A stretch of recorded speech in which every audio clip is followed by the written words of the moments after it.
So a couple days ago was International Women's Day, and I found an article released on International Women's Day that is written, allegedly, by a woman that quit her job at a company she enjoyed working for because she claims that a man who allegedly reported to her made just as much as her.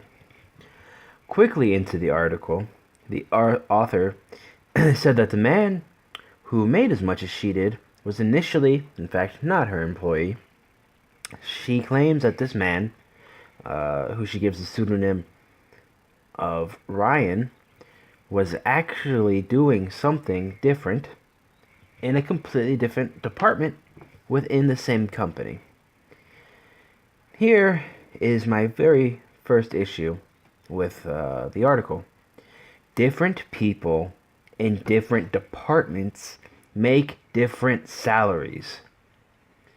This seems like something that would be common sense, but as Voltaire said, common sense is not so common. If Ryan was an up and coming account executive from an Ivy League school who consistently went above and beyond, then he should be compensated well. And if that compensation is more than the manager of a different position, or department rather, too goddamn bad about that manager.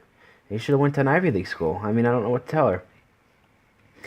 Additionally, it is his right, as it is anyone's right, to make as much money as possible, so long as it's within the law.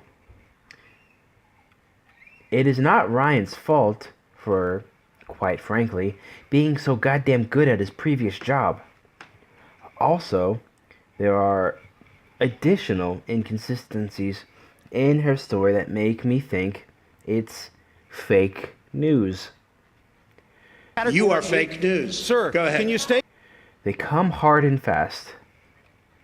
First, she says that she quit because her employee made the same as her, even though she had more experience, time, more capable at her job, blah, blah, blah, blah, blah.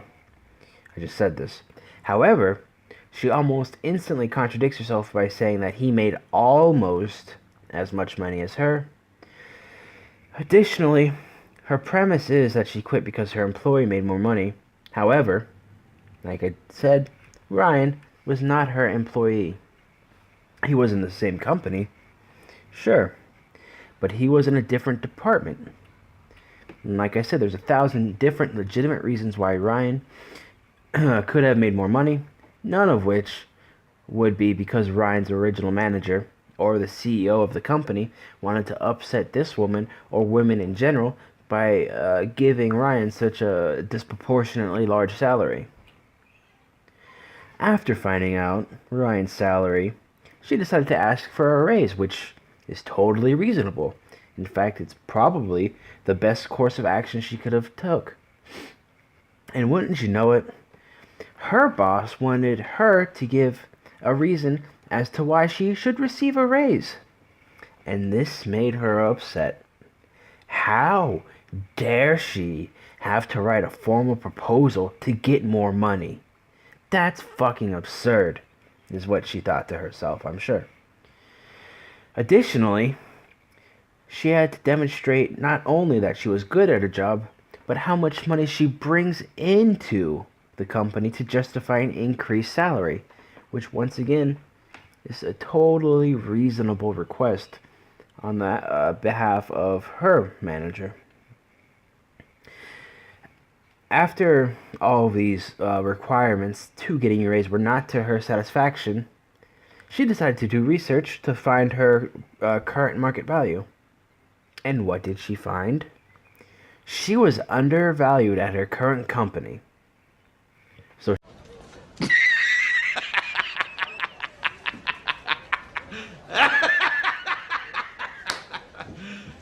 You serious? so she applied to get a better job. I decided to cover this specific article because it's a perfect example of how ignorance, complacency, and third wave feminism all combined into one glorious clusterfuck.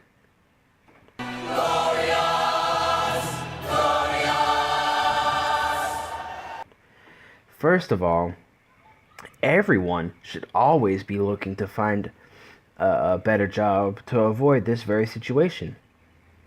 I started a job 4 months ago, and I still get job alerts just in case I come across a job that pays more, which actually wouldn't be that particularly difficult.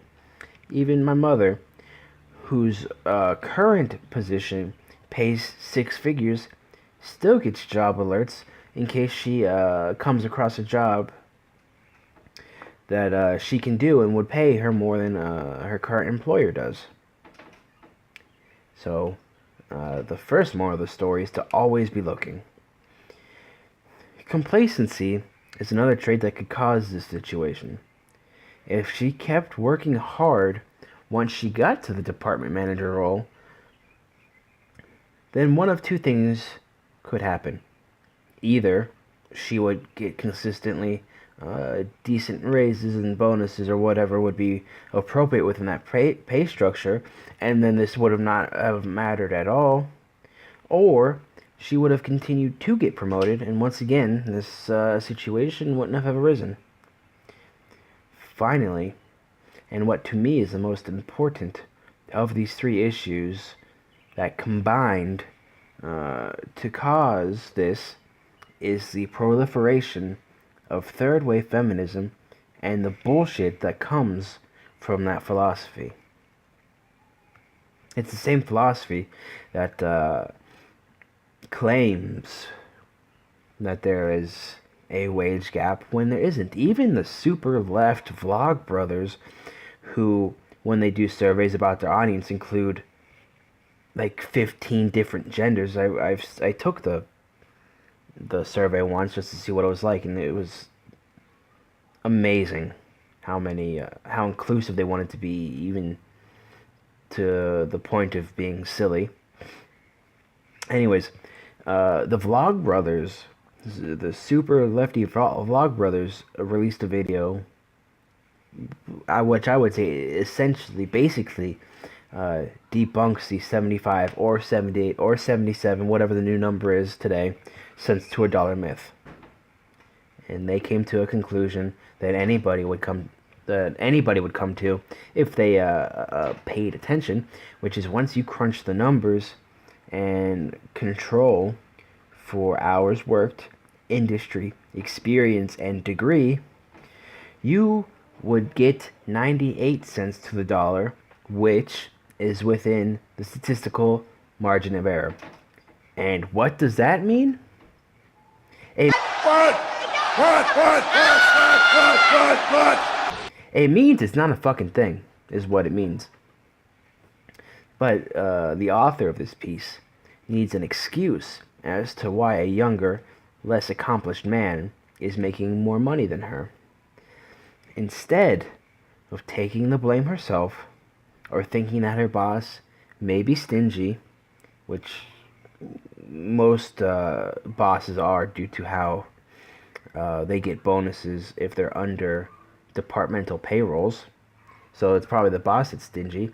But reality and facts don't matter to people who subscribe to third wave feminism, or really any feminism past the first wave that helped get women the right to vote, if I'm being frank. And that's the biggest reason I have with third wave feminism, is that it robs people of their agency and gives them excuses as to why they fail. And because feminism, obviously its main target is women, so in reality, the only detriment that women have in society right now is third wave feminism, because instead of telling them that their work is hard or as long or get the same type of degrees as men, it tells them, the reason that you're making like $15,000 a year, even though you have a college degree, isn't because your college degree is from some shit tier school, and your degree itself is some generic bullshit like liberal arts. It's because you're a woman, and the patriarchy wants to hold you down. Feminism is, as Milo Yiannopoulos would say, cancer.